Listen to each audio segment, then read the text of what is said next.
Chosen one, lock your attention on this message right now. That confusion pulling at your heart, the one making you question whether what you feel is real or whether you are allowed to feel it at all. Silence it. The enemy is working overtime against you today for one reason and one reason only. He sees the confirmation that heaven just released over your life. It all ends right now. The second guessing, the shame, the warfare inside your own mind. But hear me clearly, because this is the part most people miss. It is not ending because things finally became easy. It is ending because of what you have already survived. Think back to that moment this week when someone looked at you with judgment in their eyes, or maybe it was a voice inside your own head that sounded like judgment. And instead of defending yourself, instead of explaining yourself, you stayed quiet. You walked away. You chose peace over performance. You did not know it then, but that moment of restraint was not weakness. That was the decree being signed. That was heaven moving on your behalf in a language you did not yet recognize. You did not find this recording by accident. The algorithm did not bring you here. God did. This is a divine appointment that was scheduled before the foundations of the earth were laid. You are standing at a threshold right now, and what you receive in the next few minutes will determine which side of that threshold you walk into. Stay until the very last second, because in this message, I am going to hand you the spiritual verdict that confirms what you have already felt in your spirit. I am going to expose the specific lie the enemy has planted in your mind about this connection, the lie that has been using your own voice against you. And at the end, I am going to give you a declaration that seals this season and silences the accuser once and for all. Do not click away. Your future self, the version of you who is standing in the fullness of what God promised, is asking you to stay. Because if you leave now, you leave before the verdict is read. I know what the last 72 hours have felt like. The atmosphere has not just been uncertain, it has been heavy, like something is pressing down on a decision you have not yet made out loud but have already made in your heart. Maybe you have been lying awake at 3:00 inches the morning this week, staring at the ceiling, running through every reason why this feels too complicated, too unconventional, too much for other people to understand. Or maybe you were sitting alone yesterday, and a quiet thought moved through you. A thought that felt less like fear and more like clarity, like something settling into place, and you almost let yourself believe it before the doubt came rushing back in. You feel suspended, like you are standing in the space between what everyone else says your life should look like and what God has actually been preparing for you. And in this space, the enemy has been whispering a very specific lie. Listen carefully to your own thoughts, because you will recognize this. He has been telling you that the difference in age means something is wrong, that if this were truly from God, it would feel simpler, more conventional, less scrutinized. He has been replaying moments for you, maybe a conversation that went sideways, or perhaps a look from someone you respect, or even your own reflection in a moment of doubt. And he has been telling you that those moments are proof that you have misread this, that you have stepped outside of the will of God, that what you feel is desire dressed up as destiny. But I need you to hear what the Word of God actually says about this moment. Ruth chapter 3 verse 11 says, "And now, my daughter, do not fear. I will do for you all that you request, for all the people of my town know that you are a virtuous woman." Do not miss what is happening in that verse. Boaz did not look at Ruth and see the age, the history, the gap between their worlds. He looked at her character. He spoke to her virtue, and God honored that union and wrote it into the lineage of Jesus Christ himself. The enemy wants you to believe that what separates you from this person disqualifies the connection. But God has never measured a covenant by what looks conventional to the outside world. He measures it by the fruit, by the Spirit, by the alignment of two people who are moving in the same direction under His authority. The heaviness you feel right now is not the weight of a mistake. It is the weight of something real. It is the pressure that comes right before a confirmation breaks through the surface.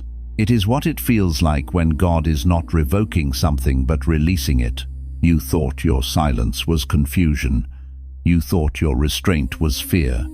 But let me reframe your reality right now. That was not indecision. That was discernment. And God is about to reward it. Some messages don't just inform, they activate. If something stirred deep in your spirit just now, you may be ready to receive the Chosen One's blueprint. This sacred guide reveals the 8 divine patterns behind your calling, your suffering, and your destiny. It also comes with the full audiobook, so you can absorb it during prayer, rest, or quiet moments with God. And for those called to speak His truth, you'll also receive Activating Your Prophet Mantle, a powerful bonus ebook for those carrying a prophetic assignment. The link is in the first pinned comment, but only for a limited time. Now let's go deeper, because what most people do with this kind of confirmation is exactly what keeps it from manifesting, keeps it from blossoming into the tangible reality God intended. They receive the sign, a profound whisper from the divine, a gentle yet undeniable nudge that resonates deep within their soul. They feel the warmth in their chest, a spiritual ember ignited, a knowing that transcends mere intellect. They nod along, perhaps with tears welling, or a sense of awe washing over them, acknowledging the truth. And then, almost instinctively, they walk back into their old patterns, like a well-worn path carved by years of habit and fear. They retreat into their old fears, those familiar anxieties that whisper doubts and limitations. They re-enter their old conversations, the internal dialogues and external echoes of what society deems acceptable or logical, and they quietly, almost imperceptibly, talk themselves out of what God just confirmed. This isn't because they don't believe in God's omnipotence, His boundless love, or His ability to perform miracles. No, the insidious root of this retreat is far more subtle and personal. It's because they don't fully believe they are someone God would do something this specific for, someone worthy of such intimate, bespoke attention. That, beloved, is the root. That is the hidden wall, often invisible even to themselves, a self-imposed barrier built from years of perceived inadequacy and unworthiness. The issue was never whether God is speaking. His voice echoes through creation and whispers into the depths of every seeking heart. The issue, the profound challenge we face, is whether you truly believe you are someone worth speaking to in this kind of detail, with such precision and unwavering intentionality. Do you truly grasp that the Creator of the cosmos would tailor-make a message, a destiny, a connection just for you? Think about what that means for a moment, and let the sheer magnitude of it wash over you. The Creator of everything, every swirling galaxy, every radiant star, every unfathomable ocean trench, every delicate breath you take is not sending out a generic, wide-band broadcast into the ether. He is not addressing a faceless crowd. He is giving you a personal word, a divine message imprinted with your unique spiritual fingerprint. He is pointing at a specific person, a specific connection that may defy conventional wisdom, a specific age gap that the world may scrutinize, question, or even condemn, and saying, with the full weight of His sovereignty, "This is intentional. This is mine. I designed this from the fabric of eternity for purposes far grander than human understanding." And the warfare you feel around this relationship isn't random. It's never an accident of circumstance. It is a direct assault, a strategic maneuver by the enemy of your soul. Warfare of that magnitude, that intensity of opposition, that relentless barrage of doubt and external criticism, is always proportional to the assignment attached to what's being attacked. The greater the divine blueprint, the more fierce the resistance. When heaven moves to establish something profoundly significant, hell mobilizes to obstruct it. This spiritual turbulence is not a sign to retreat, but a divine indicator of the immense value and kingdom purpose embedded within this connection. It is the enemy's desperate attempt to blind you to the treasure God has placed before you. And this is precisely where it goes deeper than most people are willing to go, deeper than the superficial judgments and societal norms. The age difference in this connection isn't merely the surface detail you perceive it to be, a mere numerical disparity that invites human commentary. It is, in fact, a profound spiritual symbol, a sacred language God is using to communicate truths about His nature and His kingdom. He is telling you something about seasons, not merely the passage of time, but the divine orchestration of life cycles, the ripening of experience, and the blossoming of potential.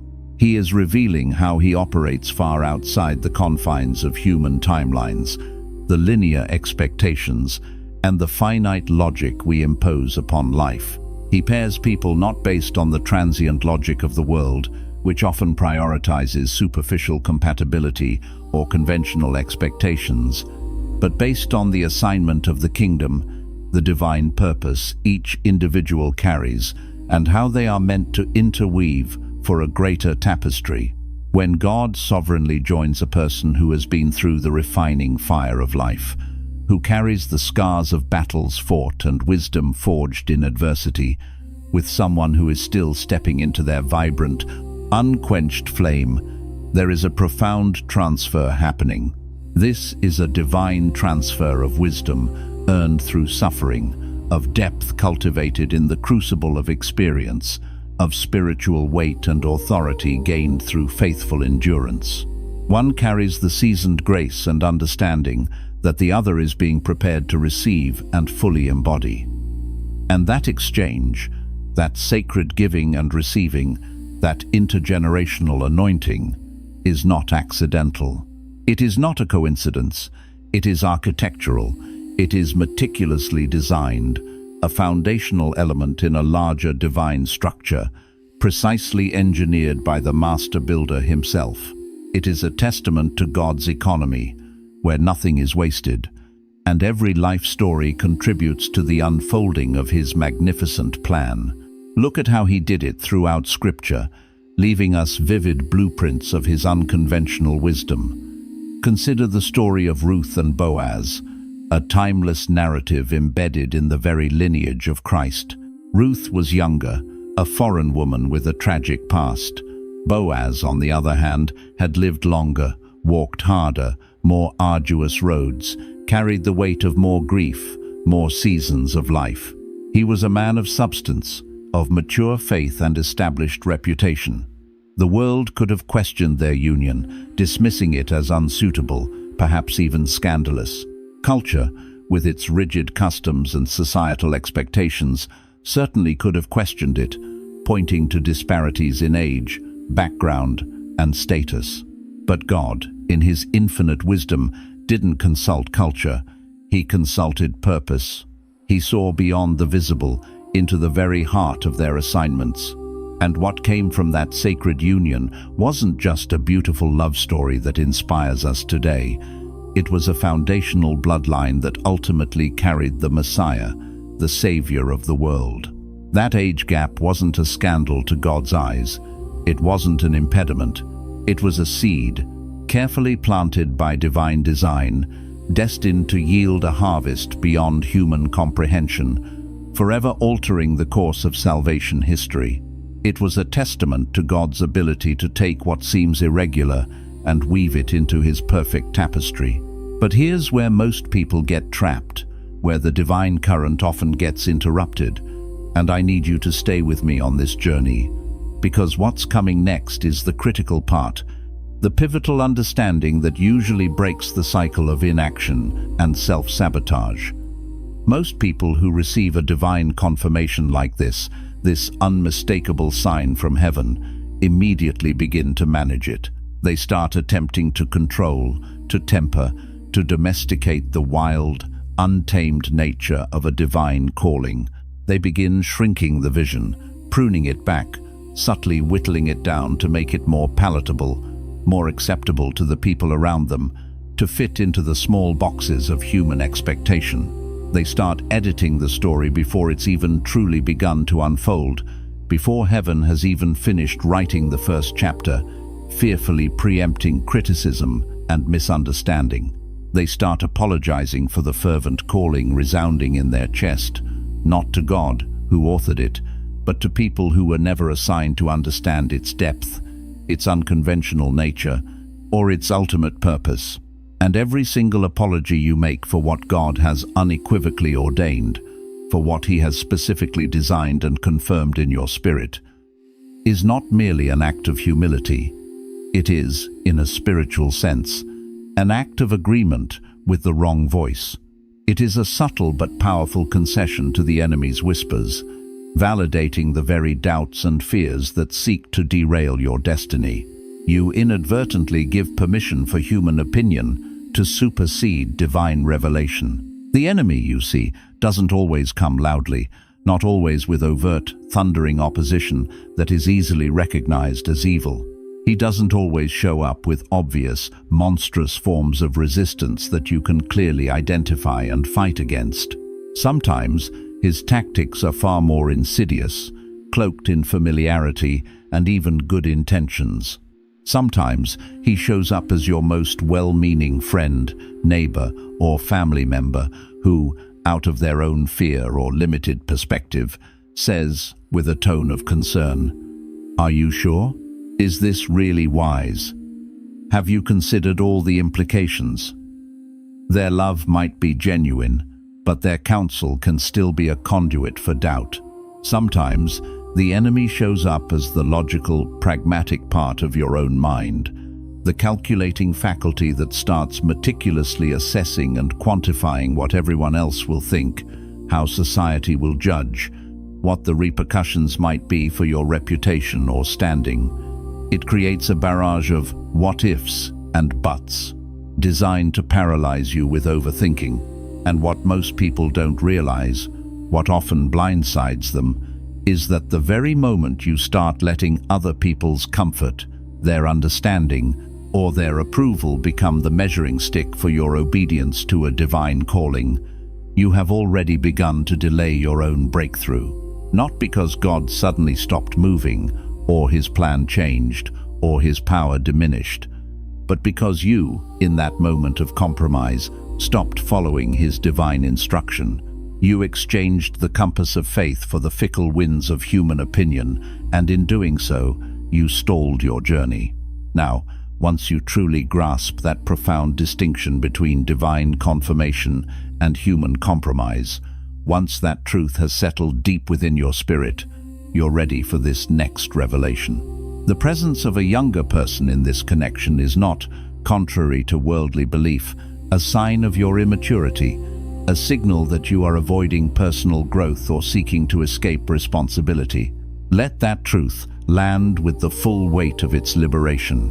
The world, with its superficial judgments and conventional wisdom, will undoubtedly try to tell you that pursuing or being drawn to someone younger means you haven't grown, that you are regressing, that it's a sign of avoidance, of an unhealed ego seeking validation, or an unwillingness to meet someone at your level of experience or age. But God, the architect of souls, doesn't operate within that narrow, human-centric framework. He transcends our societal constructs. Sometimes, in His infinite wisdom and precise timing, He places someone younger in your path because the version of you that is powerfully emerging, the person you are becoming, requires a partner whose spirit hasn't yet been hardened by the same trials, the same disappointments, the same soul-crushing experiences that tried to close off your own heart. It requires someone whose spirit is still open, still malleable, still hopeful in the very places where yours, for the sake of survival, had to build walls and close down. That openness isn't a weakness. It's not a lack of experience. It is, in fact, exactly what your next season requires. It is the fresh perspective, the unburdened hope, the vibrant faith that will perfectly complement the wisdom and resilience you carry.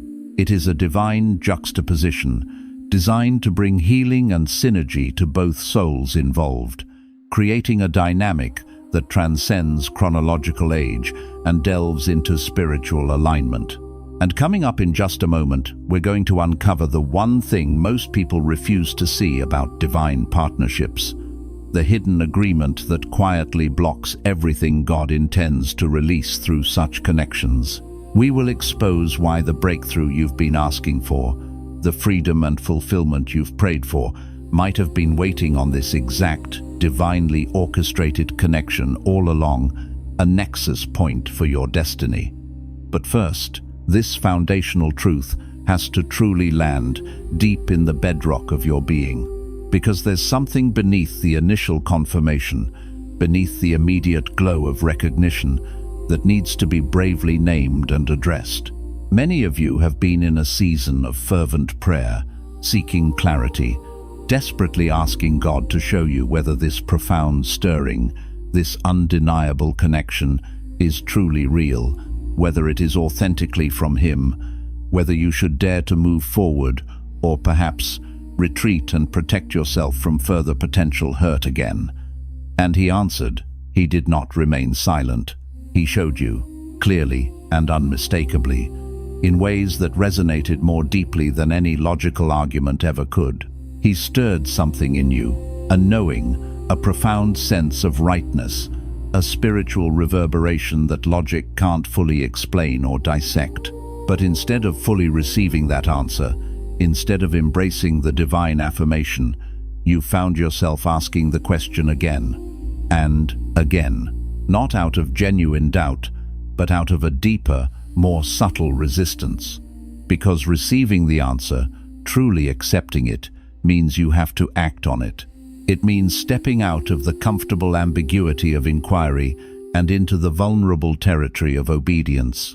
And acting on it means you can no longer hide behind the prayer, no longer use the quest for clarity as a shield against the inevitable changes and challenges that come with stepping into your divine assignment.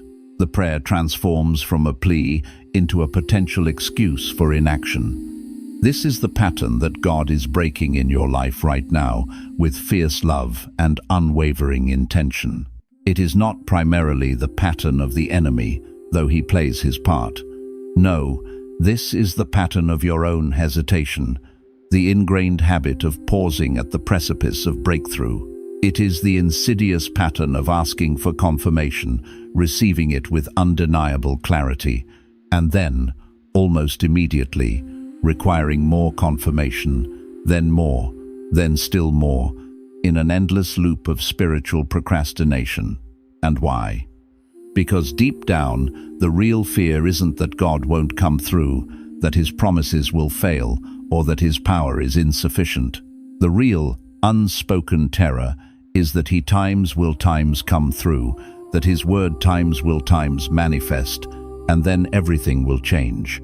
And you've spent so long, perhaps years, building formidable walls around your heart, erecting protective barriers against pain, disappointment, and vulnerability, that the very idea of everything changing, even in a profoundly beautiful, redemptive, and divinely ordained way, feels like an existential threat to the carefully constructed fortress of your perceived safety. The familiarity of your current state, even if it's one of longing or loneliness, feels safer than the terrifying beauty of new beginnings. But here's the part you probably didn't expect, the crucial insight that often remains hidden in plain sight. The true block, the real impediment to your breakthrough, isn't the age gap. It isn't what people will say, the whispers of judgment, or the outright condemnations of those who don't understand. It isn't even the timing, that eternal human struggle to reconcile divine chronology with our impatient desires. No, the block, the deep-seated obstacle, is the part of you that still believes, on some subconscious level, that you don't truly deserve the beautiful, specific, extravagant thing God is offering. It's the part of you that has rehearsed disappointment so many times, that has mentally prepared for loss and rejection as a default setting, that hope itself now feels inherently dangerous, a precarious tightrope walk over an abyss of potential pain. It's the part of you that watches God move with incredible specificity and power in other people's lives, blessing them abundantly, orchestrating their destinies, and quietly wonders, with a pang of insecurity, whether he's truly that specific, that personal, that intimately intentional with times you. The resounding, unequivocal answer, beloved, is yes, he is. He always has been. And this connection, this specific, utterly unexpected, outside-the-box pairing that defies convention and logic, is the living, breathing, undeniable evidence that he sees you, he knows you, and he has meticulously crafted a plan for your profound joy and purpose. It is your personal, undeniable testament to his unwavering love. God, you must understand, doesn't do generic with his chosen people. He doesn't operate in broad strokes or mass-produced blessings when it comes to the deep assignments of your soul. He does precise. He does deliberate. He does things that make absolutely no sense from the outside, things that baffle the natural mind and provoke human criticism, but which carry an undeniable, visceral weight and profound resonance on the inside, in the deepest chambers of your spirit.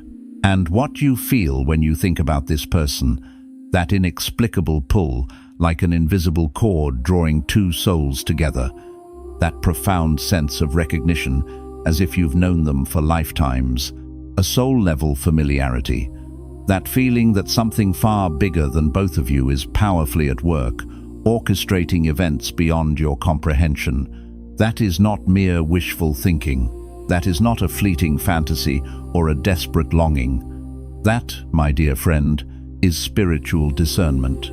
That is your spirit, the part of you that communes with the divine, recognizing a sacred assignment, a kingdom purpose, a divine covenant that your logical mind, with its limited earthly perspective, hasn't fully caught up to yet. It's like the soul's GPS has locked onto a destination, even as the conscious mind is still trying to interpret the map. And here is the final, most transformative layer, the truth that has the power to reframe everything you've perceived about this journey. The reason this connection feels so incredibly difficult to fully step into, so challenging to wholeheartedly embrace, isn't because it's wrong. It's not a red flag signaling danger or misalignment. On the contrary, it's difficult precisely because it's times too right, too perfectly aligned with your highest divine purpose. When something is truly, irrevocably aligned with your sacred calling, with the profound purpose God has woven into the fabric of your being, there is always, without exception, a resistance that arises, both internally and externally. This resistance is not arbitrary. It is always proportional to the significance, the magnitude, and the transformative power of what's being released through that connection. Think about it. You don't fight over things that don't matter. You don't expend immense energy battling for the trivial or the insignificant. Heaven and darkness do not mobilize their forces, do not engage in intense spiritual warfare over the ordinary, the inconsequential, or the mundane. The sheer intensity of the warfare you feel around this specific connection, the consistent opposition, the barrage of doubts, the external pressures, that intensity tells you something profound. It tells you, in no uncertain terms, that what God is preparing to release, to accomplish, to manifest through this divinely orchestrated connection is too significant, too impactful for the enemy to let pass without a fierce, desperate battle. And knowing that, understanding the profound spiritual weight of this resistance should not, under any circumstances, make you retreat into fear or hesitation. It should not cause you to shrink back. On the contrary, it should embolden you. It should make you stand, firm and unwavering, in the full authority of your calling. So tonight, before you close your eyes and surrender to sleep, before you allow another conversation, another unsolicited opinion, another insidious fear to quietly talk you out of what God has already so clearly and profoundly confirmed in your spirit. I invite you to make a sacred declaration. Place your hand on your heart, grounding yourself in the truth of your being, and speak these words out loud, letting them resonate through every cell of your body and every corner of your soul. I release the fear that kept me small, that confined me within self-imposed boundaries and whispers of inadequacy. I release the suffocating need for permission from people who were never assigned to understand the profound depths of my divine calling or the unconventional path God has laid before me. I release every single agreement I unknowingly made with doubt, with delay, with the insidious lie that I am either too much or not enough for the expansive love and magnificent purpose God designed specifically for me. I receive this confirmation, this undeniable affirmation from heaven, with open hands and an open heart. I receive this connection, this divinely orchestrated partnership, as a sacred gift and a profound assignment. I receive the divine appointment embedded within this relationship, and I unequivocally trust the one who ordained it, the master weaver who designed every thread. I will not shrink this story to fit into human expectations. I will not edit this calling to appease external critics. I will not apologize for what heaven itself has authored in my life. I am chosen. I am seen. I am walking forward in faith and courage, and I will not look back. If this message confirmed something your spirit already knew, share it with someone who needs to hear it. And drop the word confirmed in the comments, because your declaration matters. And so does the next person who's going to see it and find their own breakthrough right there in the replies.